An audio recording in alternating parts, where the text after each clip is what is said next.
आज हम Lord of all realms के एपिसोड 81, 82, 83, 84, 85 को एक्सप्लेन करेंगे हिंदी में। भूत संप्रदाय और रक्त संप्रदाय ने ग्रीन इल्यूजन आयाम पर आक्रमण किया। जियांग लिंगजू ने आह भरते हुए कहा, हम ही एकमात्र जीवित बचे हैं। उसकी बातें सुनकर एन शी, ली फेन, सांग बिंग और डोवगर वेंग सभी के चेहरे उतर गए। भूत संप्रदाय, रक्त संप्रदाय। सांग बिंग ने एक भयंकर दहाड़ लगाई जो स्वर्ग और पृथ्वी को हिला सकती थी। युआन फैंग को ग्रेवल संप्रदाय के मुख्य शिष्य के रूप में माना जाता था। उन्होंने उस पर भारी मात्रा में औषधीय गोलियां और आध्यात्मिक उपकरण डाले थे और उसे ग्रेवल संप्रदाय का भावी नेता बना दिया था। उनकी नज़र में युआन फैंग, युन सोंग और अन्य 8 प्रतिभागियों से कहीं अधिक महत्वपूर्ण था। युआन फैंग की मौत उनके लिए बिल्कुल अस्वीकार्य थी। भीड़ के बीच खड़े होकर नितियान को दोषी महसूस हुआ जब उसने चिल्लाते हुए सांग बिंग को देखा। फिर उसने चुपचाप जियांग लिंगजू की ओर देखा। उसका हृदय कृतज्ञता से भरा हुआ था। वह जानता था कि यदि जियांग लिंगजू ने वह बैनर नहीं लिया होता तो ग्रेवल संप्रदाय के सांग बिंग को ग्रीन इल्यूजन आयाम से बाहर निकलते ही उसके अस्तित्व का आभास हो जाता। सांग बिंग जितना अधिक उग्र और हिंसक होता गया, उसे उतना ही स्पष्ट रूप से समझ में आने लगा कि यदि युआन फैंग की हत्या का रहस्य उजागर हो गया तो उसे ग्रेवल संप्रदाय से किस प्रकार का क्रोध सहना पड़ेगा। वह ये भी नहीं बता रहा था कि वह अभी तक क्लाउड सोआरिंग संप्रदाय का आधिकारिक शिष्य नहीं था। हालांकि अगर वह था भी, तो भी वह अपने विनाश से बच नहीं सकता था। आन यंग, भूत संप्रदाय और रक्त संप्रदाय के लोग अब कहाँ हैं? आन शे ने जल्दी से पूछा। मुझे नहीं पता, एन यंग ने व्यंग्यात्मक मुस्कान के साथ कहा। हमने गेट खुलने से ठीक पहले उनमें से कुछ का पीछा किया और उन्हें मार डाला, लेकिन बाकी किसी तरह गायब हो गए और हम उनका कोई सुराग नहीं पा सके। मैं उन्हें इसकी सजा दिलवाऊंगा। दहाड़ते हुए सांग बिंग भंवर में कूद गया और पलक झपकते ही गायब हो गया। ग्रीन इल्यूजन आयाम में भूत संप्रदाय और रक्त संप्रदाय की उपस्थिति के बारे में सुनने के बाद मिस्टिक मिस्ट संप्रदाय से डोवेजर वेंग ने भी अपना संयम खो दिया। युवा मिसन, उसने एन शी से कहा, आप यहाँ रहें और उनकी देखभाल करें। मैं ग्रीन इल्यूजन आयाम की खोज करने के लिए सांग बिंग के साथ जाऊंगी। उम्मीद है कि हम अभी भी आवारा लोगों को पकड़ सकते हैं। मैं भी जाऊंगा, क्लाउड सोआरिंग संप्रदाय के ली फैन ने कहा। धुंध से घिरे चेहरों के साथ वे दोनों सांग बिंग के पीछे भावर में चले गए। कुछ ही समय में आध्यात्मिक खजाना संप्रदाय की आन शी झील के पास रहने वाली एकमात्र वरिष्ठ नेता बन गई, इस तथ्य के बावजूद कि ड्वागर वेंग को उसका नाम भी याद नहीं था। उसकी बात को नजरअंदाज करते हुए वह दूसरों की ओर मुड़ी और गंभीर स्वर में बोली, मुझे सब कुछ बताओ। जियांग लिंगजू, एन यंग, पान ताओ और झेंग बिन ने ग्रीन इल्यूजन आयाम में घटित हुई हर घटना के बारे में विस्तार से बताया। इस बीच नीतियान उनके पास खड़ा रहा और बिना कुछ कहे उनकी बात खत्म होने का इंतजार करने लगा। उस समय उसने देखा कि अन कबीले का बूढ़ा नौकर अनहे भी अनशी के पास इंतजार कर रहा था। यह अनहे ही था जो उसे ब्लैक क्लाउड सिटी से इस जगह तक ले आया था। अब वह मुकाबला खत्म होने के बाद यहाँ आया था। वह शायद उसे लेने और घर ले जाने के लिए यहाँ आया था। जब उसने अनहे की ओर देखा तो अनहे संयोग से उसकी ओर देख रहा था। उसने एक व्यंग्यपूर्ण मुस्कान बिखेरी और जल्दी से अनहे की ओर सम्मान से झुका। एनहे ने उसे वापस सिर हिलाया, फिर एनशी की ओर मुड़ा। मिस, क्यों न मैं पहले नितियान को ब्लैक क्लाउड सिटी वापस ले जाऊं? जरूर, आगे बढ़ो, एनशी ने हाथ हिलाते हुए कहा। उसे ले जाओ और चले जाओ। मूल रूप से एनशी ने ग्रीन इल्यूजन आयाम में नितियान के प्रदर्शन के बारे में पूरी जानकारी प्राप्त करने के लिए एन यंग से पूछताछ करने की योजना बनाई थी, और यह भी कि क्या उसके बारे में कुछ विशेष था। हालांकि भूत संप्रदाय और रक्त संप्रदाय दिखाई दिए थे और इसके कारण बहुत से परीक्षण लेने वाले मारे गए थे। वह अपनी तियान के बारे में पूछने के मूड में नहीं थी। ग्रीन इल्यूजन आयाम में एक भयानक दुर्घटना घटी थी और आध्यात्मिक खजाना संप्रदाय इसका मेजबान था। घटना के प्रभारी व्यक्ति के रूप में वह वर्तमान में बहुत अधिक दबाव में थी, इसलिए उसके पास नितियान के तुच्छ मुद्दे पर ध्यान देने का समय नहीं था। उसने अपना हाथ हिलाया, मेरे पीछे आओ। ठीक है, नितियान ने उत्तर दिया और हमेशा की तरह शांति से उसकी ओर चलता रहा। इसी समय पान ताओ उसके पास आया और उसे गले लगा लिया। मैं कुछ दिनों में ब्लैक क्लाउड सिटी में तुम्हें ढूंढ लूंगा, भाई, उसने धीरे से कहा। मुझे उम्मीद है कि हम फिर से साथ मिलकर लड़ सकेंगे। नितियान उसके शब्दों से अचंभित रह गया। नितियान को कंधों से पकड़ते हुए पान ताओ ने आंख मारी और रहस्यमय तरीके से कहा, मैं अपने साथ किसी को लाऊंगा। नीतियान काफी उलझन में था। उसे समझ नहीं आ रहा था कि पान ताओ का क्या मतलब है। तुम्हें जल्द ही पता चल जाएगा। पान ताओ ने हंसते हुए उसे दूर धकेलते हुए कहा, जाओ, ब्लैक क्लाउड सिटी लौट जाओ। हम फिर मिलेंगे। ठीक है। नीतियान ने इसे ज्यादा नहीं पढ़ा। पान ताओ। नीतियान और पान ताओ के बीच हुई बातचीत को देखने के बाद एनहे की आंखों में एक अजीब सा भाव था। उसे समझ नहीं आ रहा था कि पान ताओ और नीतियान के बीच क्या हुआ था। हालांकि वह बता सकता था कि पान ताओ ने पहले ही नीतियान को एक भाई के रूप में मान लिया था जिसके साथ वह जीवन और मृत्यु साझा करता था। पान ताओ की आंखों में ईमानदारी झूठ नहीं बोल सकती थी। पान ताओ आध्यात्मिक खजाना संप्रदाय के सबसे बड़े बुजुर्ग पान होंगजेन के पोते थे, जिनका आध्यात्मिक खजाना संप्रदाय में दर्जा संप्रदाय गुरु के बाद दूसरे स्थान पर था। भले ही ब्लैक क्लाउड सिटी के अन कबीले को अनशी के कारण आध्यात्मिक खजाना संप्रदाय द्वारा अत्यधिक सम्मान दिया जाता था, फिर भी यह आध्यात्मिक खजाना संप्रदाय का एक अधीनस्थ कबीला ही था। आध्यात्मिक खजाना संप्रदाय में पान होंगजेन की स्थिति ऐसी नहीं थी जिसकी तुलना एन शी या एन कबीले से की जा सके। पान ताओ ने नीतियान के साथ जो व्यवहार किया था, उसे देखकर इन्हें अंदर से चौंक गया। शुरू में उसने सोचा था कि नीतियान एक चालाक युवक है, जिसने पान ताओ को खुश करने के लिए कुछ धूर्त तरीके अपनाए हैं। जियांग लिंगजू ने पैन ताओ को गौर से देखा और फिर पुकारा, नीतियान, मैं भी कुछ दिनों में ब्लैक क्लाउड सिटी में तुम्हें ढूंढने जाऊंगी। पान ताओ ने अपनी नाक रगड़ी और हंसे, लेकिन टिप्पणी करने से इनकार कर दिया। जियांग जिसू की प्यारी बेटी। एनहे हैरान रह गया। संदेह भरी आंखों से उसने नीतियान को ऊपर से नीचे तक देखा और फिर पैन ताओ और जियांग लिंगजू की ओर देखा, जो पहले से भी ज्यादा उत्सुक था। यह नी कबीले का लड़का रिश्तों को बेहतर बनाने में माहिर लगता है। मुझे यकीन नहीं होता कि पान ताओ और जियांग लिंगजू दोनों ही उससे प्यार करने लगे हैं।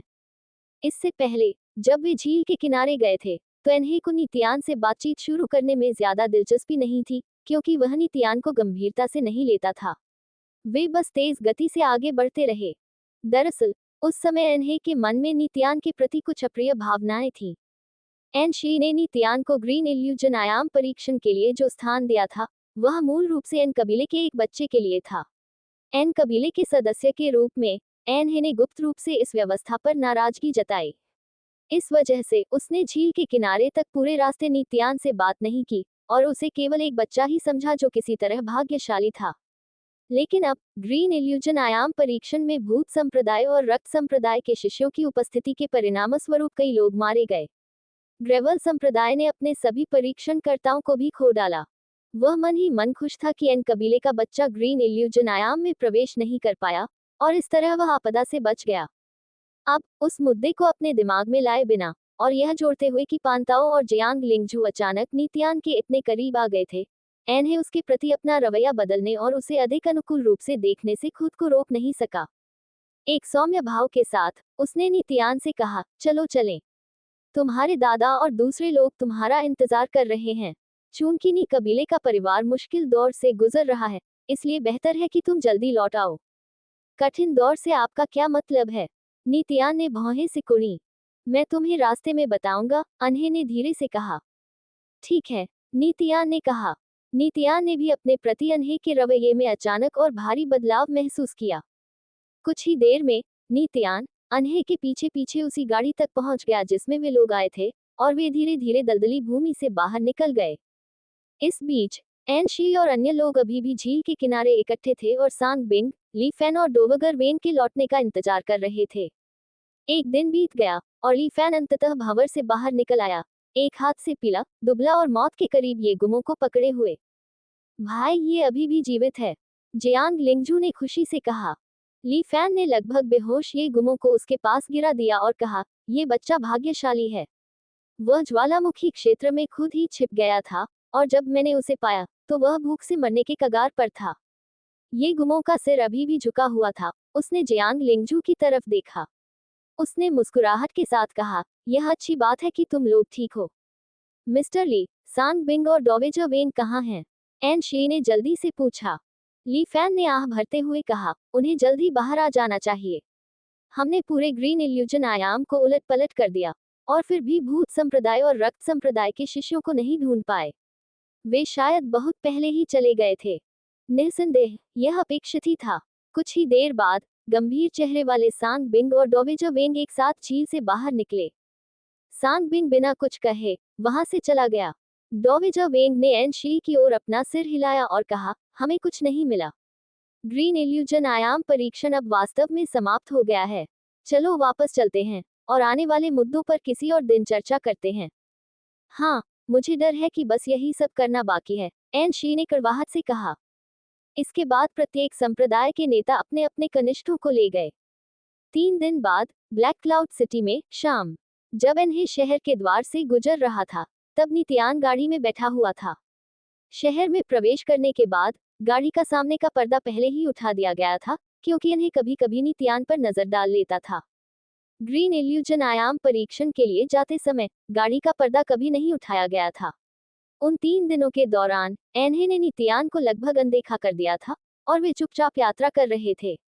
हालांकि वापस आते समय एनहे ने पर्दा हटाने की पहल की और रास्ते में नित्यान के साथ मैत्रीपूर्ण बातचीत की तथा ब्लैक क्लाउड सिटी के 3 कुलों के बीच संघर्ष के बारे में विस्तार से बताया। नित्यान को भी स्पष्ट रूप से महसूस हो रहा था कि उसके प्रति एनहे के रवैये में मौलिक परिवर्तन आ गया है। एनहे से नित्यान को पता चला कि हाल के महीनों में नी कबीले के भीतर आंतरिक विवाद हुए थे, जिसका केंद्र बिंदु फ्लेमक्लाउड रत्न खदान था। नी बेचुआ ने पुष्टि की थी कि वे अब इससे फ्लेमक्लाउड रत्न नहीं निकाल पाएंगे। वह, जो अभी अभी कबीले के मुखिया के पद पर बैठा था, घबरा गया। उसने खनिकों में से हर एक से पूछताछ की और पता लगाया कि नित्यान को खदान में ले गई थी। फिर उसने जो कुछ भी हुआ उसके लिए नित्यान को दोषी ठहराया। चूंकि वह ये नहीं समझा पा रहा था कि क्लाउड सोअरिंग संप्रदाय के साथ क्या हुआ था, इसलिए उसने जानबूझकर नित्यान के लिए चीजों को मुश्किल बना दिया था और बार बार निडोंगहाई से आग्रह किया था कि वह नित्यान को क्लाउड सोअरिंग संप्रदाय में ले जाए और खनन दुर्घटना का कारण स्वीकार करे। नी बेचुआन की नजर में निडोंगहाई के पास वैसे भी ज्यादा समय नहीं बचा था। वह खुद को बलिदान कर सकता था और निकियान के साथ मिलकर क्लाउड सोअरिंग संप्रदाय के क्रोध को झेल सकता था और इस तरह नी कबीले में शांति और सुरक्षा वापस ला सकता था।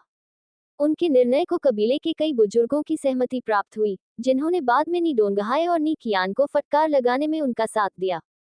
अंकलन, क्या क्लाउड सोअरिंग संप्रदाय ने ये जानने के बाद कुछ किया कि खदान अब फ्लेम क्लाउड रत्नों का उत्पादन नहीं कर सकती? नित्यान ने पूछा। गाड़ी को धीरे धीरे नी कबीले की ओर बढ़ाते हुए एनहे ने भौहें सिकुड़ते हुए कहा, काफी अजीब बात है, नहीं? मुझे जो पता है उसके अनुसार ऐसा लगता है कि क्लाउड सोअरिंग संप्रदाय ने कोई बयान नहीं दिया है या आपके कबीले को जवाबदेह नहीं ठहराया है। तो फिर उन्होंने मेरे दादा और चाची को अपराध स्वीकार करने पर क्यों जोर दिया? नित्यान ने ठंडी आवाज में पूछा। थोड़ी देर की हिचकिचाहट के बाद एनहे ने समझाया, क्योंकि वे डरे हुए हैं। क्लाउड सोअरिंग संप्रदाय ने उस खदान को खनन के काम के साथ आपके कबीले को सौंपा था। इन सभी वर्षों में क्लाउड सोअरिंग संप्रदाय द्वारा आपके कबीले को मान्यता और सुरक्षा इसलिए दी गई क्योंकि आपका कबीला उनके लिए काम करता रहा है। कुछ कठोर परिवर्तन हुए, जिससे ये सुनिश्चित हो गया कि एक खदान जो अगले 10 वर्षों तक फ्लेम क्लाउड रत्नों का उत्पादन करने में सक्षम होनी चाहिए थी, रातों रात सूख गई। क्लाउड सोअरिंग संप्रदाय द्वारा कोई सवाल उठाए जाने से पहले ही आपके दूसरे दादाजी ने पहले ही घबराहट शुरू कर दी थी। जब उन्होंने सत्ता संभाली तो उस खदान में बड़े बदलाव हुए जिस पर पूरे नी कबीले की आजीविका निर्भर करती है। वह कैसे नहीं डरे? नित्यान ने नाक भान सिकोड़ते हुए कहा, वह मेरा दूसरा दादा बनने के लायक नहीं है। एनहे ने नित्यान की ओर देखा। कुछ देर सोचने के बाद उसने कहा, जब तुम्हारे दादा अपने चरम पर थे तो उन्होंने कबीले के मुखिया के पद के लिए लड़ाई के दौरान नी बेचवान को गंभीर रूप से घायल कर दिया था। उस घटना के बाद दोनों भाई अलग हो गए। तुम्हारे दादा ने नी कबीले को नियंत्रित किया और उसके बाद कई सालों तक नी बेचवान पर हावी रहे। अब जब तुम्हारे दादा ने आखिरकार अपनी शक्ति खो दी है, तो नी बेचवान निश्चित रूप से उनके बीच भाईचारे के प्यार पर विचार करने की जहमत नहीं उठाएगा। मेरे दादाजी एक दिन कबीले के मुखिया का पद पुनः संभालेंगे, नित्यान ने दृढ़, धीमी आवाज में कहा। एनहे हंसे, अपनी आंखों में एक अर्थपूर्ण भाव के साथ। उन्होंने नित्यान की ओर देखा और कहा, शायद ऐसा ही हो। यदि यह पहले होता तो उन्हें शायद उसका थोड़ा उपहास करते और उससे कहते कि वह स्वर्ग और पृथ्वी की विशालता को नहीं जानता। लेकिन अब एनहे को लगा कि यदि नित्यान अपनी तेजी बरकरार रखता है तो उसके लिए निडोंगहाई को उसकी पूर्व स्थिति वापस पाने में मदद करना असंभव नहीं होगा। पान ताओ और जियांग लिंगजू आध्यात्मिक खजाना संप्रदाय और क्लाउड सोआरिंग संप्रदाय के दो अत्यंत महत्वपूर्ण तीसरी पीढ़ी के शिष्य थे। उन दोनों का समर्थन करने वाली शक्तियां एनहे को भी विस्मय में डाल देंगी। जब तक पान ताओ और जियांग लिंगजू ने नीतियान का समर्थन करना जारी रखा, तब तक उन्हें निश्चित रूप से अपने अपने संप्रदायों में पान ताओ और जियांग लिंगजू के उत्थान से लाभ मिलेगा। यहाँ थे। उसने लगाम खींची और गाड़ी रोक दी। नीतियान बाहर कूद पड़ा और उसने आदरपूर्वक एनहे को धन्यवाद दिया। उसके बाद उसने कहा, ठीक है, अब मैं चलता हूँ। ठीक है अंकलन। एनहे ने सिर हिलाया और मुस्कुराया। अब आगे बढ़ो, चिंता मत करो। अगर नी बेचुआन तुम्हारे लिए इसे बहुत कठिन बनाता है, तो तुम हमारे कबीले में आ सकते हो। चूंकि मिस तुम्हें बहुत सम्मान देती है, इसलिए तुम जब चाहो आ सकते हो। नी बेचुआन की शक्ति नी कबीले में स्वर्ग को बदलने के लिए पर्याप्त हो सकती है, लेकिन वह हमारे कबीले की नज़र में एक साधारण व्यक्ति है। धन्यवाद अंकलन, मैं समझ गया। एनहे ने सिर हिलाकर नीतियान को अंदर आने का संकेत दिया। अपने घोड़े की चाबुक की मार से उसने गाड़ी को एन कबीले की दिशा में वापस भगा दिया। नीतियान ने एक गहरी सांस ली और शांत मन से वह अंततः नी कबीले के प्रवेश द्वार की ओर बढ़ गया। प्रवेश द्वार पर गार्ड जिन जियांग ने उसे देखा और अचानक चौंक गया। नीतियान। जिन जियांग नी कबीले का सच्चा सदस्य नहीं था, बल्कि एक अतिथि सदस्य था। हालांकि उसके जैसे लोगों में जानकारी इकट्ठा करने की खूबी थी। नीतियान और एनहे को दलदली भूमि से ब्लैक क्लाउड सिटी तक लौटने में पूरे 3 दिन लग गए। फिर भी ग्रीन इल्यूजन आयाम में हुई भयानक घटना की खबर ब्लैक क्लाउड सिटी तक पहुंचने में केवल 1 दिन लगा। ब्लैक क्लाउड सिटी के 3 प्रमुख कुलों के सदस्य पूरे दिन इसके बारे में बात करते रहे। ग्रीन इल्यूजन आयाम परीक्षण में भाग लेने वाले कई परीक्षणकर्ताओं में से नीतियान सबसे अधिक उल्लेखनीय नहीं था। इसलिए चारों संप्रदायों से आने वाली किसी भी खबर ने उसके बारे में नहीं सोचा। दूसरी ओर यू कबीला ग्रीन इल्यूजन आयाम में पूरे ग्रेवल संप्रदाय समूह के विनाश के बारे में सुनने के बाद पहले से ही विलाप और निराशा से भर गया था। आज सुबह जब जिन जियांग यून कबीले के पास से गुजरा, तो उसे युआन क्यूइन की रोने की आवाजें मुश्किल से सुनाई दे रही थी। ये वही क्षण था जब यून कबीले को ये खबर मिली थी कि युनसोंग, जिस पर उन्होंने इतनी उम्मीदें लगाई थी, ग्रीन इल्यूजन आयाम में मर गया था। जिन जियांग ने यह भी सुना कि ग्रेवल संप्रदाय ही एकमात्र ऐसा संप्रदाय नहीं था जिसे भारी क्षति हुई थी। अन्य 3 संप्रदायों ने भी कई कनिष्ठों को खो दिया था। उनकी राय में नीतियान, जिसे दुर्भाग्य से एनशी द्वारा ग्रीन इल्यूजन आयाम परीक्षण के लिए आमंत्रित किया गया था, शायद सभी में सबसे कमजोर था और उसकी स्थिति का उल्लेख करने लायक भी नहीं थी। उसे ग्रीन इल्यूजन आयाम में बहुत पहले ही मर जाना चाहिए था। उसने कभी उम्मीद नहीं की थी कि वह जीवित वापस लौटेगा, खासकर यह जानने के बाद कि युनसोंग की वहां मृत्यु हो गई थी। क्या हुआ? नीतियान ने अपनी भौहें सिकोड़ ली। जिन जियांग अपनी कल्पना से बाहर आया और शर्मिंदगी से मुस्कुराया। हम सभी ने सोचा था कि तुम ग्रीन इल्यूजन आयाम में मर गए हो, ठीक वैसे ही जैसे युन कबीले की युनसोंग की मौत हुई थी। नीतियान, तुम्हारे दादा और चाची ने उन बड़ी घटनाओं के बारे में सुनने के बाद सारी उम्मीदें छोड़ दी थी। बेहतर होगा कि तुम तुरंत उनसे मिलो। वह नी कबीले का सदस्य नहीं था, इसलिए नीतियान के जीवन या मृत्यु का उस पर कोई विशेष प्रभाव नहीं पड़ा। नीतियान अचंभित रह गया। ग्रीन इल्यूजन आयाम में हुई घटनाओं की खबर पहले ही ब्लैक क्लाउड सिटी तक पहुंच चुकी है। बेशक, जिन जियांग ने सिर हिलाया। खबर कई तरीकों से फैल सकती है, इसलिए इसने तुम्हें पीछे धकेल दिया। बेहतर होगा कि तुम चले जाओ। तुम्हारे दादाजी ने खुद को अपने घर में बंद कर लिया और तब से बाहर नहीं निकले। तुम्हारी चाची ने पूरा दिन रोते हुए बिताया है। बेहतर होगा कि तुम अब जाकर उन्हें राहत दो। बहुत धन्यवाद। नीतियान कबीले के द्वार से भागा। रास्ते में कबीले का हर सदस्य जो उसे देखता था, उसकी अविश्वसनीय वापसी से बहुत आश्चर्यचकित हो जाता था। नीतियान, कोई रास्ता नहीं। नीतियान अभी भी जीवित है। युआन फैंग और युनसोंग मर गए, लेकिन वह जीवित लौट आया। वह सचमुच भाग्यशाली है। उद्धरण चिन्ह उद्धरण चिन्ह। सभी की आश्चर्यचकित निगाहों के सामने नीतियान उस दूरस्थ मंडप की ओर भागा जहां उसके दादा निडोंगहाए रहते थे। दरवाजे तक पहुंचने से पहले ही नीतियान ने जोर से चिल्लाकर कहा, दादाजी, मैं वापस आ गया हूं। कमरे के अंदर नी डोंगहाई, जो सभी खिड़कियां बंद होने के कारण हताशा में डूब रहा था, कोई जोरदार झटका लगा और वह अचानक सक्रिय हो गया। उसने अवचेतन रूप से अपनी रक्तरंजित आंखों के कोनों से आंसू पोंछे और दरवाजा खोल दिया। छोटा तियान, क्या ये तुम हो? क्या मैंने अभी अभी छोटे तियान की आवाज सुनी?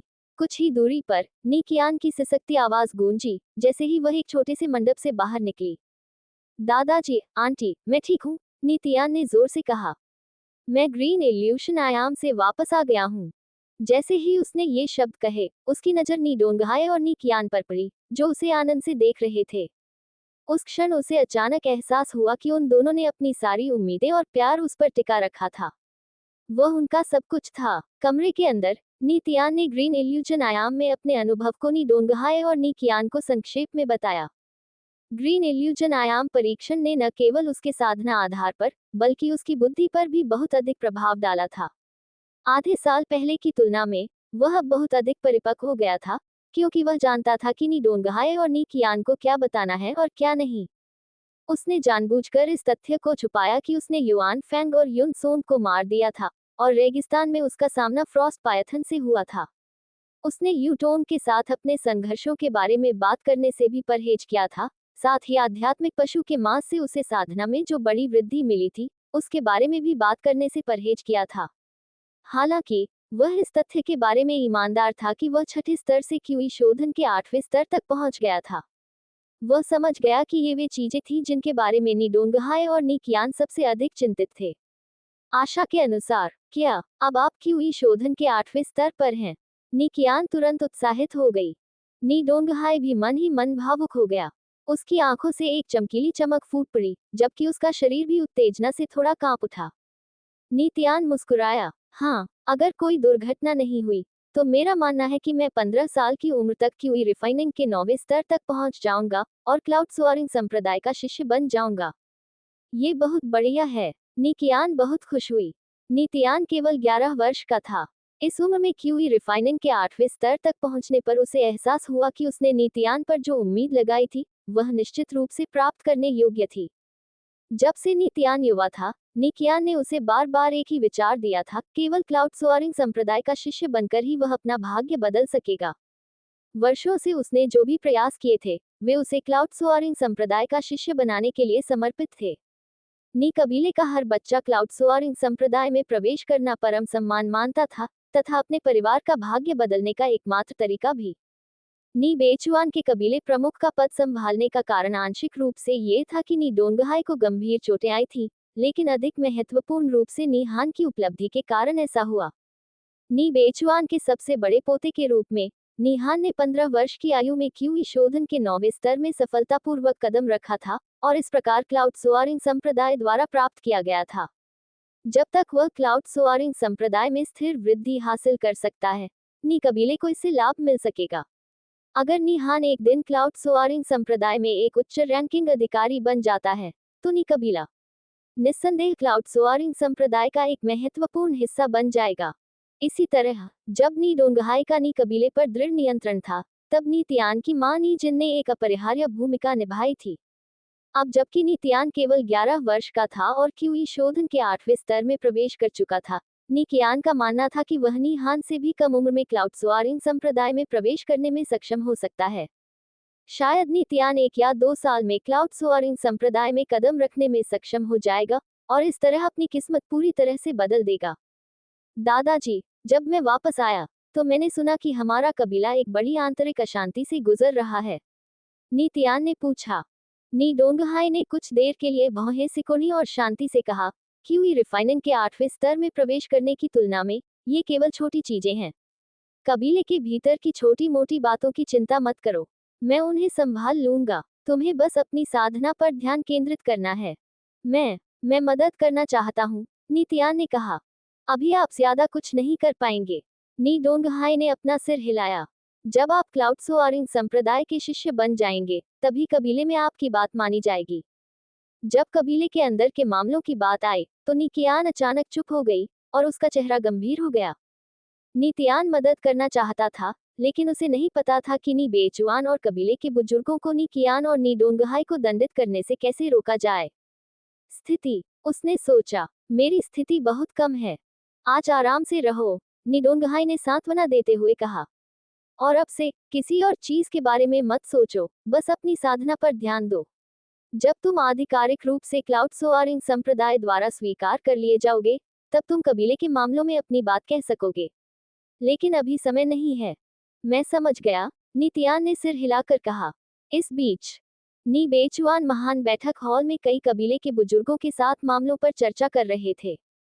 जल्द ही वे इस समझौते पर पहुंच गए कि वे नी डोंगहाई और नी कियान को क्लाउड सोआरिंग संप्रदाय के सामने ये स्वीकार करने के लिए मजबूर करेंगे कि यह उनकी गलती थी कि खदान में इतने बड़े परिवर्तन हुए, और वे सजा स्वीकार करने के लिए तैयार थे।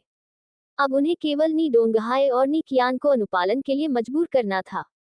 कुछ ही देर में नीतियान के लौटने की खबर बड़े सभा भवन में फैल गई, और कबीले के सभी बुजुर्ग आश्चर्यचकित रह गए।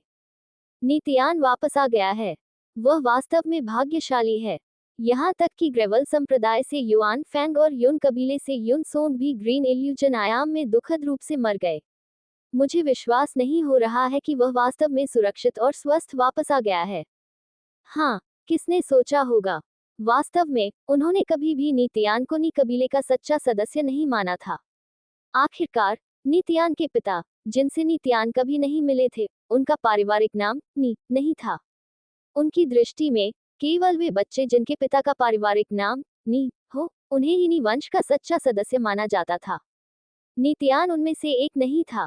इसलिए जब उन्हें इस तथ्य के बारे में पता चला कि नीतियान जीवित वापस आ गया, तो वे केवल चौंक गए, लेकिन थोड़ी राहत महसूस नहीं की। वह बच्चा वाकई बहुत भाग्यशाली है, कबीले के एक बुजुर्ग नी याओजू ने थोड़ा हैरान होते हुए कहा। हालांकि एक पल बाद उसने नीतियान की वापसी को एक तरफ रख दिया और कहा, 4 संप्रदायों के परीक्षण लेने वालों को ग्रीन इल्यूजन आयाम में मार दिया गया। इस दुखद क्षण में क्लाउड सोअरिंग संप्रदाय के कई बुजुर्ग हीन मनोदशा में होंगे। अगर हम जल्द से जल्द कोई इशारा नहीं करते और अपने कर्तव्य की उपेक्षा को स्वीकार नहीं करते, तो ये केवल उनके क्रोध को और बढ़ाएगा।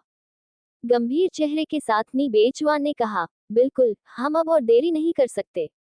नी फेउन नामक एक अन्य कबीले के बुजुर्ग ने उदास भाव से कहा, चूंकि डोंगहाई की चोटें उसके बचे हुए थोड़े समय में लाइलाज लगती हैं, इसलिए वह भविष्य में कबीले की ज्यादा मदद नहीं कर पाएगा। नी कबीले को संकट से उबारने के लिए उसे बलिदान देना होगा। इसके अलावा यह नी कियान ही थी जो इस दुर्घटना का कारण बनी। नी फेउन हमेशा से ही नी बेचुआन का पक्का समर्थक रहा है। इसके अलावा जब वह कबीले का मुखिया था, तब भी नी डोंगहाई ने उसके साथ झगड़ा किया था।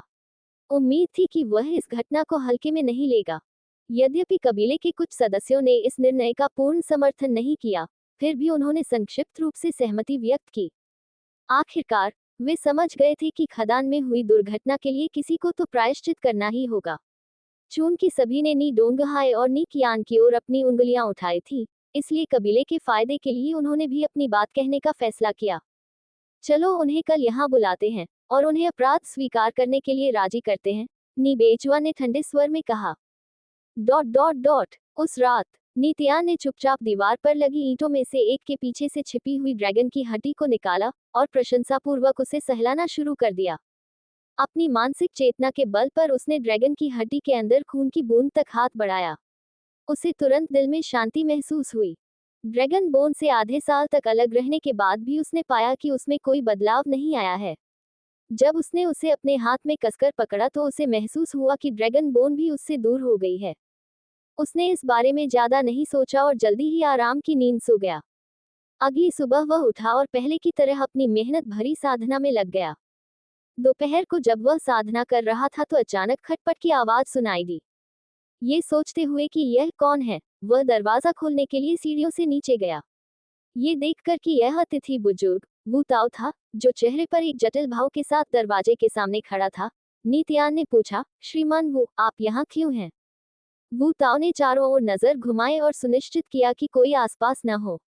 तभी उसने धीमी आवाज में कहा, कुल के मुखिया और कुल के बुजुर्गों ने आज सुबह महान बैठक हॉल में एक निर्णय लिया है कि वे तुम्हारे दादा और चाची को क्लाउड सोअरिंग संप्रदाय में जाने के लिए कहेंगे।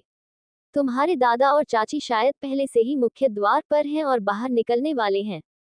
वू ताओ के चेहरे पर घबराहट देखी जा सकती थी। उन्होंने आगे कहा, किसी को मत बताना कि मैं आया था या हमारी मुलाकात हुई थी। स्थिति की जानकारी देने के बाद वू ताओ जल्दी में वहां से चला गया और अधिक देर तक वहां रुकने की हिम्मत नहीं जुटा पाया। नी बेचुआन, नीतियान की आंखें क्रोध से भर गईं। उसने सोचा कि उनके दादा की प्रतिष्ठा के साथ साथ उन्होंने वर्षों से कबीले के लिए जो योगदान दिया था, उसके कारण नी बेचुआन इतना निर्लज होने की हिम्मत नहीं करेगा और इसलिए उसे विश्वास था कि नी डोंगहाई इस मामले को अच्छी तरह से संभालने में सक्षम होंगे। उसने कभी यह उम्मीद नहीं की थी कि उसके लौटने के एक दिन बाद ही नी बेचुआन इतना निर्दयी कदम उठा लेगा। गंभीर चेहरे के साथ वह कबीले के द्वार की ओर दौड़ा। नी कबीले के कई सदस्यों ने उसे देखा और आपस में कानाफूसी करने लगे, क्योंकि उन्हें लगा कि अगर वह समय पर गेट तक पहुंच भी गया तो भी वह कुछ नहीं कर पाएगा। हाँ, क्या वह नीतियान है? उसे यह बात कैसे पता चली? क्यों? क्या इससे कोई फर्क पड़ता है? वह क्लाउड सोआरिंग संप्रदाय का शिष्य नहीं है। हाँ, वह ग्रीन इल्यूशन आयाम से बाहर निकलने में कामयाब रहा। तो क्या हुआ? क्या वह उस फैसले को पलट पाएगा जिस पर कबीले के मुखिया और बुजुर्ग सहमत हुए थे? वह निजयान नहीं है। बड़े लोग उसकी भावनाओं पर विचार नहीं करेंगे।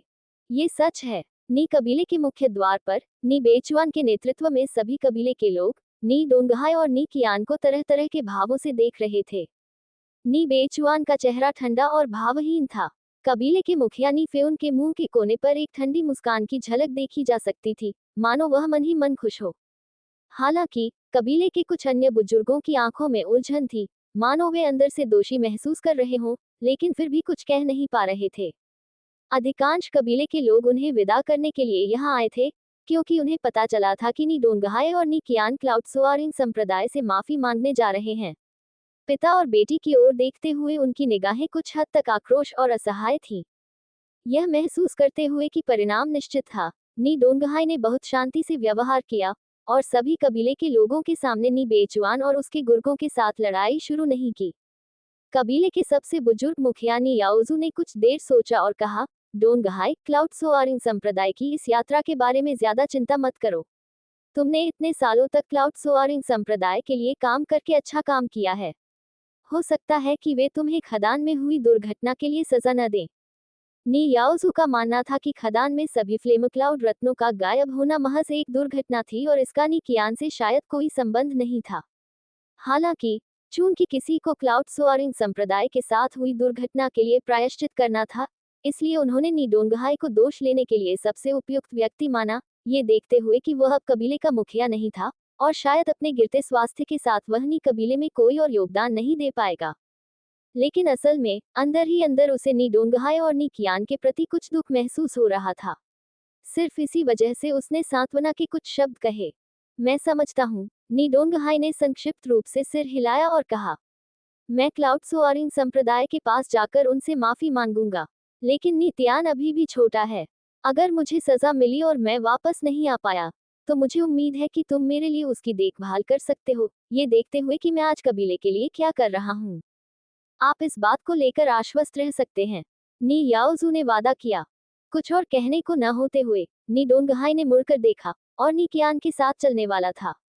ठीक इसी समय नीतियान चिल्लाते हुए कबीले के द्वार से बाहर निकला।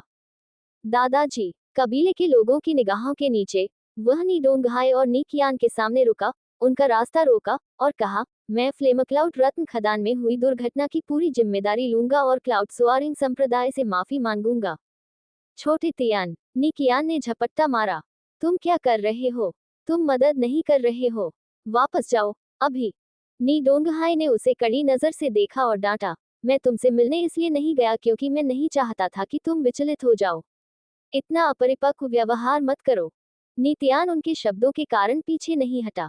इसके बजाय वह एक पहाड़ की तरह सीधा खड़ा था, अपनी थोड़ी को नी बेचुआन की ओर उठाया और कहा, कुलाध्यक्ष, मेरे दादाजी अपने बुढ़ापे में हैं और क्लाउड सोआरिंग संप्रदाय के क्रोध का सामना करने में सक्षम नहीं होंगे। इसके अलावा मैं उस समय वहां था जब खनन दुर्घटना हुई थी। अगर कबीले को इसके लिए बलि का बकरा ढूंढना पड़ा तो मैं जाऊंगा। कितना निर्लज, नी बेचुआ ने ठंडी आवाज में कहा। क्या मतलब है, बलि का बकरा ढूंढना? जरूर, जब खदान में बदलाव हुए थे तब आप नी कियान के साथ वहां थे। हालांकि आपको क्या लगता है कि आपने किस कारण से बदलाव किए? इसके अलावा आप क्या हैं? आपकी उम्र कितनी है? अगर हम आपको क्लाउड सोआरिंग संप्रदाय को दे दें, तो क्या यह नी कबीले के लिए अपमानजनक नहीं होगा? क्या क्लाउड सोआरिंग संप्रदाय यह नहीं सोचेगा कि हम उन्हें मूर्ख समझ रहे हैं? कुछ कबीले के बुजुर्ग लोग नी बेचुआन की बात में शामिल हो गए और नीतियान को कड़ी फटकार लगाई। नीतियान, बकवास बंद करो, तुम्हें यहाँ नहीं होना चाहिए। बिल्कुल, एक बच्चे को क्लाउड सोआरिंग संप्रदाय में भेजना मजाक है। यहाँ से चले जाओ, अभी। उन्होंने नी डोंगहाई और नी कियान को दोष स्वीकार करने के लिए मनाने की बहुत कोशिश की थी। वे नी तियान को अपनी योजना में छेड़छाड़ करने की अनुमति कैसे दे सकते थे? जिस तरह से उन्होंने इसे देखा, नी तियान के शब्द महज एक मजाक थे। केवल नी तियान ही जानता था कि खदान में जो परिवर्तन हुए थे, वे वास्तव में उसके कारण हुए थे। वह उन्हें कभी नहीं बता सकता था कि यह उसकी ड्रैगन हड्डी थी जिसने खदान में मौजूद हर फ्लेम क्लाउड मणि की ज्वाला शक्ति के हर कण को खत्म कर दिया था और उन्हें मलबे में बदल दिया था। फिर भी ऐसा कोई तरीका नहीं था कि वह चुपचाप बैठकर अपने दादा और चाची को क्लाउड सोआरिंग संप्रदाय के क्रोध को सहते हुए देख सके, क्योंकि उसने कुछ ऐसा किया था। नी डोंगहाई के तीसरे भाई नी नानशान ने अपने बेटे को नी तियान को वापस अंदर ले जाने का आदेश देते हुए नाराजगी जताई। नी कियो, नी तियान को वापस ले जाओ। लोगों को हमारे कबीले पर हंसने मत दो। उस समय ब्लैक क्लाउड सिटी के बहुत सारे आम लोगों ने हंगामा सुना था और चुपचाप नी कबीले के मुख्य द्वार पर एकत्र हो गए थे। कुछ ही देर में दर्जनों लोग गेट पर एकत्र हो गए। नी तियान, वापस अंदर जाओ, नी डोंगहाई ने सख्त चेहरे से कहा। नहीं, नी तियान ने अपना सिर हिलाया और बोला, मैं क्लाउड सोआरिंग संप्रदाय से दोष ले लूंगा। इन शब्दों के साथ वह नी कियू के उसे पकड़ने से पहले ही बाहर की ओर बढ़ गया। तभी लोगों की भीड़ के पीछे से पान ताओ की आवाज गूंजी। नी तियान, तुम क्या कर रहे हो? मैं आध्यात्मिक खजाने के संप्रदाय से यहाँ तक आया हूँ। तुम मुझे नमस्कार किए बिना ऐसे ही नहीं चले जाओगे, है न? नी तियान अचंभित रह गया और उलझन में उस दिशा में देखने लगा जिधर से पान ताओ की आवाज आई थी। वह उसे खोज रहा था। रास्ता छोड़ दो, भीड़ के पीछे से एक जोरदार चीख गूंजी। अचानक भीड़ में कोलाहल मच गया। पान ताओ की आवाज सुनते ही कई दर्शक पीछे हट गए, जिससे एक चौड़ा रास्ता बन गया। यह अन कबीले का स्वामी है, अनरोन। अन कबीले का स्वामी यहाँ है। अगले ही क्षण नी तियान ने देखा कि पान ताओ और उसके जैसी शक्ल सूरत वाले एक अधेड़ उम्र के व्यक्ति आन कबीले के स्वामी एनरोन के संरक्षण में उसकी ओर बढ़ रहे थे। एनरोन 60 साल के थे, लंबे और लंबी दाढ़ी वाले।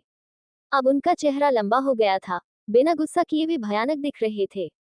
उन्हें रास्ता देने के बाद ब्लैक क्लाउड सिटी के कई आम लोगों ने थोड़ी देर के लिए झुककर चेहरे पर चापलूसी भरी मुस्कान के साथ उनका अभिवादन किया। नमस्कार मास्टर एन। शुभ दिन मास्टर एन। बहुत समय हो गया मिलते हुए, मास्टर एन। एनरोन ने सभी के अभिवादन को पूरी तरह से नजरअंदाज कर दिया और आदरपूर्वक उस मध्यम आयु वर्ग के व्यक्ति को पान ताओ के पास उस स्थान की ओर ले गया जहां नी कबीले के सदस्य एकत्र हुए थे। ब्लैक क्लाउड सिटी के 3 प्रमुख कुलों में एन कुल की ताकत हमेशा पहले स्थान पर रही थी, एक रैंकिंग जो दशकों से कभी नहीं बदली थी। ब्लैक क्लाउड सिटी के अधिकांश लोगों की नजर में एनरोन वास्तव में ब्लैक क्लाउड सिटी का स्वामी था और इसलिए वह वहां का सबसे शक्तिशाली व्यक्ति था। हर कोई ये देखकर हैरान था कि वह नी कबीले में आया था, और उससे भी अधिक तब जब उन्होंने उसे एक अजनबी को रास्ता दिखाते हुए देखा। आनरोन, तुम यहाँ क्या कर रहे हो? नी बेचुआन के शब्दों में आत्मविश्वास की कमी थी। हालांकि उनके शीर्षकों से वह वास्तव में आनरोन के बराबर था। बदमिजाज एनरोन ने तुरंत ही गुस्सा जाहिर किया। नी बेचुआन, क्या ब्लैक क्लाउड सिटी आपकी निजी संपत्ति है? क्या मुझे ब्लैक क्लाउड सिटी में टहलने से पहले हर बार आपको पहले से सूचित करना होगा? नी बेचुआन गुस्से से उबल रहा था, लेकिन वह कुछ नहीं कर सकता था।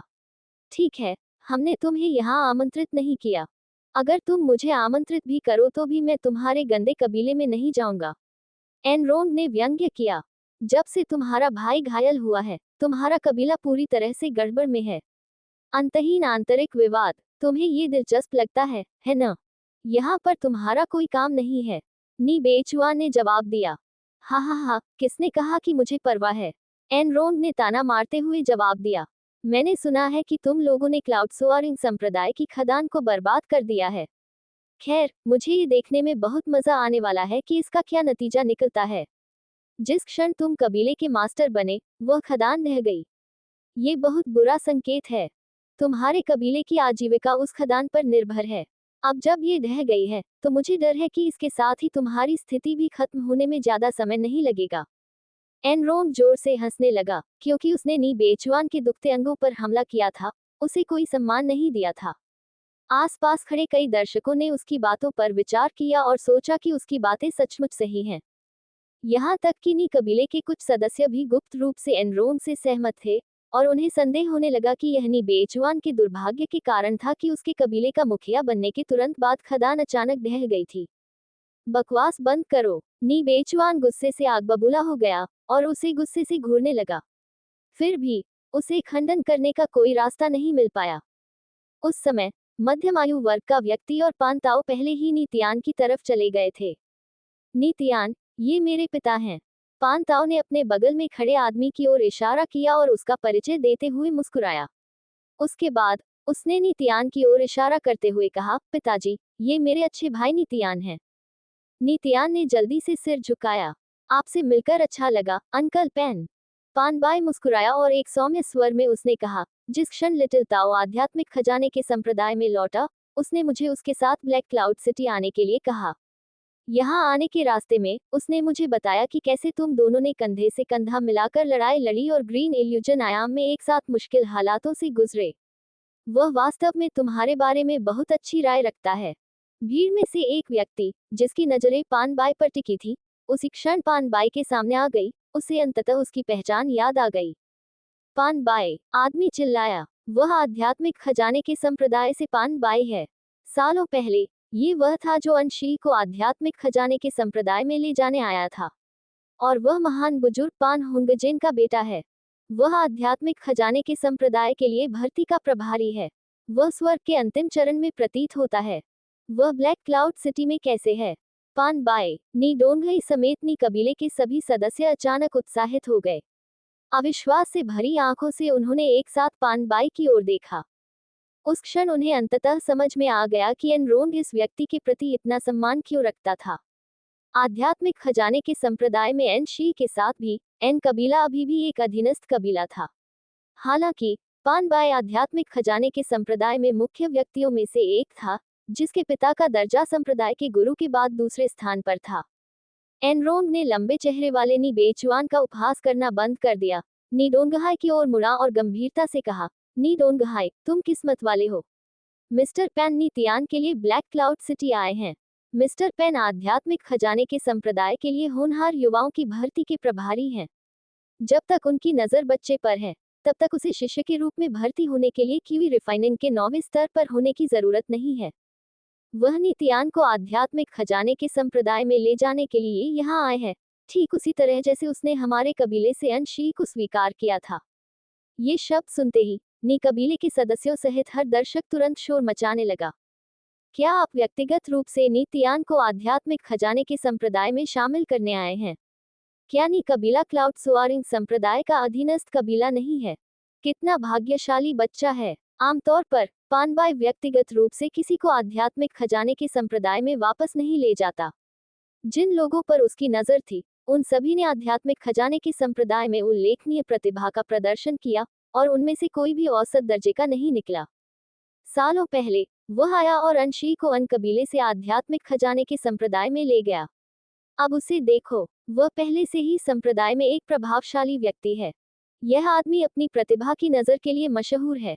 जो लोग उसका ध्यान अपनी ओर आकर्षित करने में सफल रहे, वे सभी महत्वपूर्ण व्यक्ति बन गए। वह नीतियान में क्या देखता है? उद्धरण चिन्ह डॉट डॉट डॉट उद्धरण चिन्ह। जब दर्शकों को पता चला कि पानबाई यहाँ क्यों आए हैं, तो वे तुरंत हंगामा करने लगे। इस बीच नी कबीले के सभी लोग अचंभित थे और यह समझ नहीं पा रहे थे कि नीतियान ने ग्रीन इल्यूजन आयाम में ऐसा क्या किया था कि पानबाई की नजर उस पर पड़ गई। आध्यात्मिक खजाना संप्रदाय। आध्यात्मिक खजाना संप्रदाय। निकियान थोड़ी कांप उठी, क्योंकि उसकी आंखें चमकीली रोशनी से चमक उठी। वर्षों की सहनशीलता ने आखिरकार रंग दिखाया। नी डोंगहाई ने गहरी सांस ली और खुद को शांत करने की कोशिश की। आखिरकार शांत होने पर उसने घबराते हुए पानबाई की ओर देखा और सावधानी से पूछा, मिस्टर पान, क्या एनरोंग ने जो कहा वह सच है? नीतियान ने कुछ देर की घबराहट के बाद अपना संयम वापस पाया। उसने पानबाई की ओर देखा, लेकिन उसे स्थिति का कुछ भी समझ नहीं आ रहा था। इस समय उसे याद आया कि जब वह कुछ दिन पहले पेनताओ से अलग हुआ था, तो पेनताओ ने उससे कहा था कि वह ब्लैक क्लाउड सिटी में उससे मिलने के लिए किसी को साथ लाएगा। अब उसे पता चल गया था कि पानताओ किसके बारे में बात कर रहा था। सबकी निगाहों के सामने पानबाई ने मुस्कुराते हुए कहा, पूरे आध्यात्मिक खजाने के संप्रदाय में मैं प्रतिभा का अच्छा न्यायाधीश होने के लिए सबसे प्रसिद्ध हूँ। इन सभी वर्षों में जिन शिष्यों को मैंने आध्यात्मिक खजाने के संप्रदाय में ढूंढ कर लाया हूँ, उन्होंने प्रवेश के कुछ ही समय बाद अपनी क्षमताओं को साबित कर दिया है। न केवल मैं प्रतिभा का अच्छा मूल्यांकन करने में सक्षम हूँ, बल्कि मेरा बेटा भी ऐसा ही है। बोलते समय उसने पान ताऊ की ओर देखा, जिसने अपने पिता की बातें सुनकर आत्मविश्वास से अपनी छाती बाहर निकाली। मुझे अपने बेटे की नज़र पर भरोसा है, और मुझे अपने निर्णय पर भरोसा है। उसने नीतियान की ओर गहराई से देखा, और एक गंभीर चेहरे के साथ उसने आखिरकार वही कहा जिसका हर कोई इंतजार कर रहा था, ये सही है। मैं नीतियान के लिए ब्लैक क्लाउड सिटी आया हूँ। मैं आधिकारिक तौर पर नीतियान को एक शिष्य के रूप में आध्यात्मिक खजाने के संप्रदाय में अपनी साधना जारी रखने के लिए आमंत्रित करता हूँ। वह गंभीर है। नी याओजू हैरान रह गया। पानबाई की बातें सुनकर नी कबीले के अन्य सदस्य अपनी आंखों में अत्यंत अजीब निगाहों से नीतियान की ओर देखने लगे। दूसरी ओर नी बेचुआ ने एक शब्द भी नहीं कहा। उदास चेहरे के साथ ऐसा लग रहा था कि वह किसी बात से परेशान है। भीड़ के शोर मचाने के बीच ब्लैक क्लाउड सिटी का एक आम आदमी एनरोन के पास आया और जोर से बोला, मास्टरन, आप देर से आए और एक अच्छा शो मिस कर दिया। मैं आपको बताता हूँ कि क्या हुआ। इसके बाद उन्होंने बताया कि कैसे नीतियान ने नी बेचुआन और अन्य लोगों को रोका था, जब वे नी डोंगहाई और नी कियान को क्लाउड सोआरिंग संप्रदाय में जाकर क्षमा मांगने के लिए मजबूर करने का प्रयास कर रहे थे। एनरोन जोर से हंसा। नी बेचुआन, तुम वाकई बहुत साधन संपन्न हो। जिस क्षण तुमने अपना पद संभाला, खदान ढह गई। तुम यह नहीं देखते कि तुमने क्या गलत किया है। इसके बजाय तुम अपने सबसे बड़े भाई को दोष लेने के लिए मजबूर करते हो। तुम कितने सक्षम हो। चुप रहो, एनरोन। नी बेचुआन क्रोधित होकर चिल्लाया। एनरोन को जरा भी चिंता नहीं थी। क्या तुम ये कर सकते हो, लेकिन लोगों को इसके बारे में बात करते नहीं सुन सकते। जैसा कि मैं समझता हूँ, तुम्हें ऐसी मुसीबतों वाली जगह पर रहने की जरूरत नहीं है। नी डोंगहाई ने कोई जवाब नहीं दिया, फिर भी उसका चेहरा काला और गंभीर हो गया। हालांकि पानबाई ने भौहें सिकुड़ते हुए कहा, मिस्टर नी, आप और नीतियान की चाची भी आध्यात्मिक खजाने के संप्रदाय में जा सकते हैं। मैं आप दोनों के लिए व्यवस्था कर दूंगा। क्या नी डोंगहाई और नी कियान को भी आध्यात्मिक खजाना संप्रदाय द्वारा स्वीकार किया जाएगा? कोई रास्ता नहीं। मुझे विश्वास नहीं हो रहा है कि वे नीतियान के बारे में इतना अच्छा सोचते हैं। वे नीतियान और दो अन्य को साथ में लाने के लिए तैयार हैं। क्या हो सकता है? पानबाई की बात सुनकर सभी लोग हैरान रह गए। नी डोंगहाई, नी कियान और नी तियान अचानक उत्साहित हो गए, और साथ ही पानबाई की ओर अविश्वसनीय दृष्टि से देखने लगे। पानबाई ने धीरे से अपना सिर हिलाया। पहले से उदास नी डोंगहाई पानबाई के प्रस्ताव से स्पष्ट रूप से प्रभावित हुआ। उसकी आंखें चमक उठी, और उसके चेहरे पर अनन्य की स्थिति दिखाई दी। आध्यात्मिक खजाना संप्रदाय का प्रस्ताव इतना अनूठा था कि वह वास्तव में नी कबीले से पूरी तरह से अलग होने और नी तियान और नी कियान को आध्यात्मिक खजाना संप्रदाय में ले जाने पर विचार कर रहा था। उत्साह से भरकर नी कियान ने पुकारा, पिताजी। चूंकि उसने पहले ही मन अपना मन बना लिया था, इसलिए उसने उत्सुकता से नी डोंगहाई से प्रस्ताव स्वीकार करने का आग्रह किया, क्योंकि हो सकता है कि पानबाई अपनी बात से मुकर जाए। उनके लिए पानबाई का प्रस्ताव व्यवहारिक रूप से स्वर्ग से गिरने वाली पाई जैसा था। ये वास्तविक होने से बहुत अच्छा लग रहा था। पिछले कई वर्षों से उन्हें और उनके पिता को नी कबीले में लगातार निशाना बनाया जाता रहा, जिससे उनका जीवन बेहद कठिन हो गया। जिस क्षण उसे पता चला कि पानबाई उन्हें आध्यात्मिक खजाना संप्रदाय में स्वीकार करने के लिए यहाँ आए हैं, वह अंदर से 1000 बार सहमत हो गए कि वह नी कबीले से अलग हो जाए, जो उसके दिल के दर्द का घर था। इसी समय ली फैन की आवाज दूर से गूंजी। मिस्टर पैन, नी कबीला क्लाउड सोआरिंग संप्रदाय का अधीनस्थ कबीला है। आपके लिए हमसे इतना खुलेआम लेना उचित नहीं है न? क्लाउड सोआरिंग संप्रदाय से ली फैन, वह भी यहाँ कैसे आ गया? वे लोग अच्छा शो करने वाले हैं। आज ब्लैक क्लाउड सिटी में थोड़ी भीड़ है ना? भीड़ के शोरगुल के साथ क्लाउड सोआरिंग संप्रदाय के संप्रदाय गुरु जियांग झिजू के शिष्य ली फैन जियांग लिंगजू को आगे ले गए और वे करीब आ गए। जिस क्षण ली फैन और जियांग लिंगजू प्रकट हुए, नी बेचुआन और नी कबीले के कई सदस्य, जो पहले खुद को हीन महसूस कर रहे थे, अचानक आत्मविश्वास से भर गए और एक के बाद एक ली फैन की ओर देखने लगे। मिस्टर ली, आपको न्याय करना होगा। आध्यात्मिक खजाना संप्रदाय के लोग हमारे कबीले को बर्बाद कर रहे हैं। नी डोंगहाई और उनकी बेटी ने खदान को ढहा दिया, और अब वे वास्तव में कबीले से अलग होना चाहते हैं। ये बिल्कुल अक्षम्य है। उनकी आंखों में लाचारी भरी हुई थी। वे ली फैन को घूर रहे थे और आलोचनात्मक टिप्पणियां कर रहे थे, तथा कामना कर रहे थे कि वह पानबाई को पीछे छोड़ दे। फैन ताओ, जियांग लिंगजू ने गुस्से से उसकी ओर इशारा करते हुए चिल्लाई। तुम कमीने, मुझे पता था कि तुम ब्लैक क्लाउड सिटी में हलचल मचाने के लिए आए हो। मैंने तुम्हें ग्रीन इल्यूजन आयाम में पहले ही बता दिया था कि नीतियान क्लाउड सोआरिंग संप्रदाय में शामिल होने जा रहा है। तुम उसे जीतने की कोशिश करने के बारे में सोचना भी मत। कंधे उचकाते हुए पांताओ ने कहा, क्या आपके संप्रदाय में यह नियम नहीं है कि केवल वे ही शिष्य बनने के योग्य होंगे जो कि हुई शोधन के 9वें स्तर तक पहुंचते हैं? नीतियान आवश्यकता को पूरा नहीं करता है, इसलिए आप लोग उसे अपने संप्रदाय में स्वीकार नहीं करेंगे। क्या ये कोई समस्या है कि हम उसे स्वीकार करने के लिए तैयार हैं जबकि आप नहीं हैं? किसने कहा कि हम उसे स्वीकार करने को तैयार नहीं हैं? जियांग लिंगजू ने अपने हाथों को अपनी कमर पर रखा, एक दबंग मुद्रा में। मैंने ग्रीन इल्यूजन आयाम से वापस आते ही अपने पिता से बात की और उन्होंने तुरंत अनुमति दे दी। अंकल ली और मैं यहाँ इसलिए आए हैं ताकि नीतियान को वापस ला सकें और आधिकारिक तौर पर उसे क्लाउड सोअरिंग संप्रदाय के शिष्य के रूप में स्वीकार कर सकें। क्या? किसी ने तीखी आवाज में कहा। क्या मैंने सही सुना? क्लाउड सोअरिंग संप्रदाय भी नीतियान को चाहता है।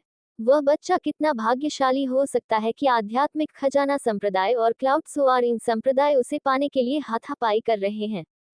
क्या क्लाउड सोअरिंग संप्रदाय के अपने अधीनस्थ कुलों के प्रति कठोर नियम नहीं हैं?